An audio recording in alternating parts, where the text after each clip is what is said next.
Well, the ISI now has a lot of explaining to do over the discovery of bin Laden's compound near Islamabad, of course, a short time ago.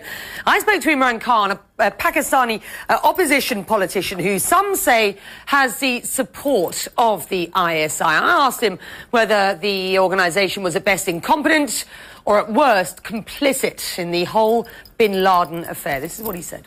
I don't know, but what I want to know is where did it all go wrong? How come a country, people who have given so much sacrifice for this war on terror, 34,000 people dead, billions of dollars lost to the economy, hundreds and thousands of people displaced from the tribal areas, and how come we are in a situation where we are actually blamed as being accomplices? What's your best guess, Imran? Let me just stop you there. What's your best guess? Complicit or incompetent?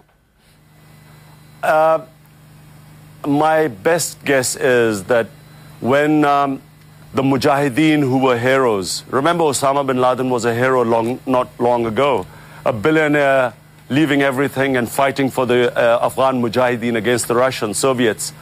So, and there were close connections between the Pakistan agencies and Al-Qaeda and all the Mujahideen group.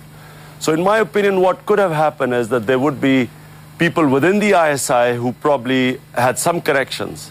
I cannot understand how the ISI, remember ISI is a part of the army. Now the army has lost thousands of soldiers. The GHQ has been attacked, generals have been killed, commando headquarters have been attacked, ISI buses have been attacked. So how could it be that the same agency, the army, would be protecting the mastermind who's responsible for so many deaths in the army? It doesn't make sense. So let's talk about where Pakistan is now. It's in a squeeze, isn't it? On the one hand, you've got the US, which is, to all intents and purposes, re-evaluating, let me say, its relationship with Pakistan. On the other side, you've got the Pakistani Taliban, the evidence of which, of course, we saw today. What happens next? Pakistan has to get out of this war. It has to make it its own war. It has to stop taking aid from the US. The government has got to stop being perceived as a hired gun of the US. Army cannot be anymore considered a mercenary army. So at the moment we make it our own war, we'll win it.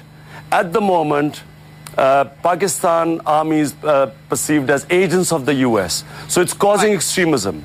Extremism is growing in Pakistan, radicalization is getting worse, and we're losing the war. You say the moment you make it your own war, it's a war you believe can be won. Is that with or without US money?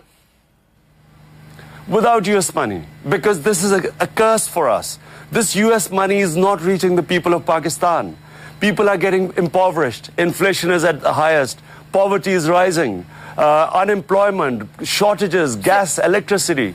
So this aid is not reaching the people. So let me get this clear, Imran. Let me get this clear. Ruling elite. If you were running the country today, you would not accept the billions in aid that the US sends. You'd say, forget that, let's move on. It's a curse for us, Becky, because we've been taking this aid and the people of Pakistan have lost 34,000 dead. I keep repeating this. A country that had nothing to do with this. And the aid is not helping the people in the country. It's helping the bank accounts of the tiny rich ruling elite. We don't need any aid.